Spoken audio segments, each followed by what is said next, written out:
नमस्कार। प्रॉब्लम कभी ना कभी हर इंसान की लाइफ पे आती है। कभी ना कभी, आज नहीं तो कल, नहीं तो परसों, आपके लाइफ में कभी ना कभी किसी ना किसी समय आप प्रॉब्लम से ग्रसित होते हो। और जब हमारी लाइफ में प्रॉब्लम्स हमें हिट करती हैं, उस समय कुछ लोग उस प्रॉब्लम्स के चलते गलत रास्ते पर चल पड़ते हैं, क्योंकि वो रास्ता उनको उस समय सबसे सेफेस्ट रास्ता लगता है। उनको लगता है कि शायद ये रास्ता उनको इस प्रॉब्लम से बाहर निकाल सकता है, लेकिन ऐसा होता नहीं। वो अपना ही नहीं, अपने से जुड़े हर इंसान का बहुत बुरा कर बैठते हैं, क्योंकि उस रास्ते पर चलकर वापस लौटना भी बहुत मुश्किल होता है। और आपसे जुड़ा हर इंसान आपकी एक गलत चीज का, आपके एक गलत डिसीजन का भुगतान उन सबको करना पड़ेगा। तो मैं आपको एक भगवान श्री कृष्ण और कर्ण की एक गाथा सुनाता हूं। जब महाभारत से पहले भगवान श्री कृष्ण कर्ण के पास जाते हैं और कर्ण को एडवाइस करते हैं कि हे कर्ण, तू धर्म का साथ दे, तू दुर्योधन का साथ छोड़ दे और तू पांडवों की तरफ आ जा, तुझे धर्म का साथ देना चाहिए। तो कर्ण भगवान श्री कृष्ण को कहते हैं कि एक बात बताइए, जब मैं पैदा हुआ तो मेरी मां ने मुझे अपने से अलग कर दिया।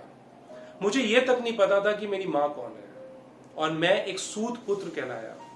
और जब मैं अपनी एजुकेशन के लिए, पढ़ाई के लिए द्रोणाचार्य के पास गया, तो उन्होंने मुझे इसलिए शिक्षा नहीं दी क्योंकि मैं क्षत्रिय नहीं हूं। उनको यह नहीं पता था कि मैं कुंती पुत्र हूं।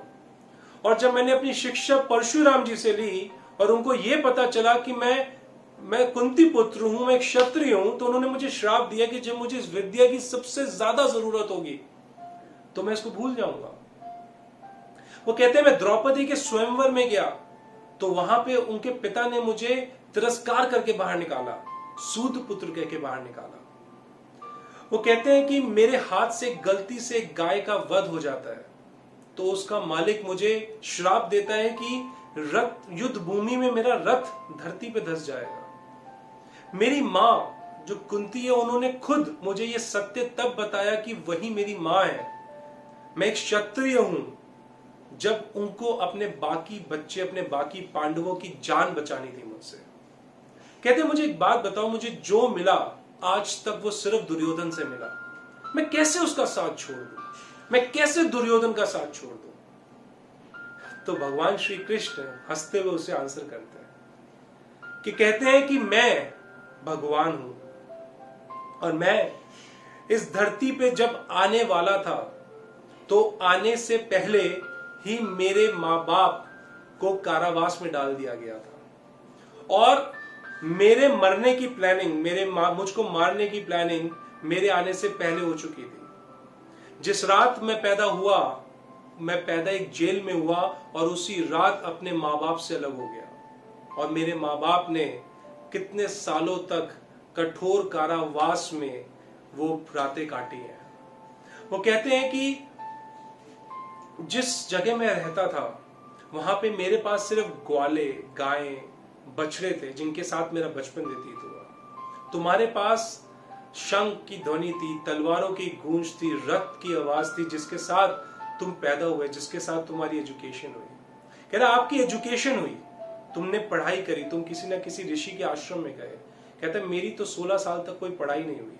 16 साल की उम्र में मैं महर्षि संदीपनी जी के आश्रम में जाके मैंने शिक्षा ली। वो कहते जहां मैं रहता था वहां पे सब लोग मुझे कोसते थे, क्योंकि आए दिन वहां पे कोई ना कोई विपदा, कोई ना कोई राक्षस मुझे मारने के लिए आता था। कहता है आप लोगों का विवाह उस लड़की से हुआ जिनसे आप प्यार करते थे, मेरा तो विवाह भी उस लड़की से नहीं हो पाया जिससे मैं प्यार करता था। बल्कि जो ग्वालियां जिनकी मैं जान बचाता था वो सब मुझसे विवाह करना चाहते थे। वो कहते हैं कि मुझे कायर बोला गया कि जरासंध जो कंस का ससुर था वो मुझे मारना चाहता था और मैं राक्षसों का नाश करने के लिए उसको मार नहीं सकता था, और मुझे अपने पूरे कुंभ में, पूरे गांव के साथ यमुना पार जाके भागना पड़ा। कह रहे मुझे उसके लिए कायर बोला गया। कहते अगर ये महाभारत के युद्ध में दुर्योधन जीत जाता है तो कर्ण तुझे इसका क्रेडिट मिलेगा, लेकिन अगर महाभारत के युद्ध में पांडव भी जीत जाते हैं तब भी मुझे सिर्फ तिरस्कार मिलेगा, ये पूरा युद्ध कराने के लिए। कहते लाइफ किसी के लिए इजी नहीं है करण, और जब लाइफ हमें प्रॉब्लम्स से ग्रसित करती हैं तो उस वक्त हमें कोई हक नहीं है गलत रास्ते पर चलने का। हमें उस वक्त भी सही रास्ता चुनना चाहिए। इसी से पता चलता है कि आप धर्म की राह पे हो या अधर्म की राह पर हो।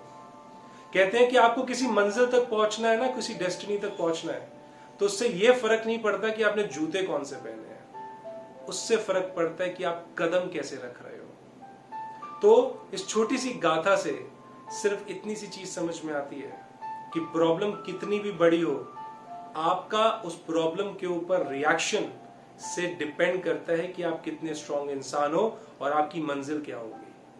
आई होप मैंने मैसेज इस कहानी के थ्रू आप तक सही तरीके से पहुंचाया है और मैं ऐसी आशा करूंगा कि आप इसको सीरियसली लेंगे और अपनी लाइफ में से इंप्लीमेंट करेंगे। मैं खुशहाल चोपड़ा इसी के साथ इस वीडियो के द्वारा अलविदा लेता हूं। धन्यवाद।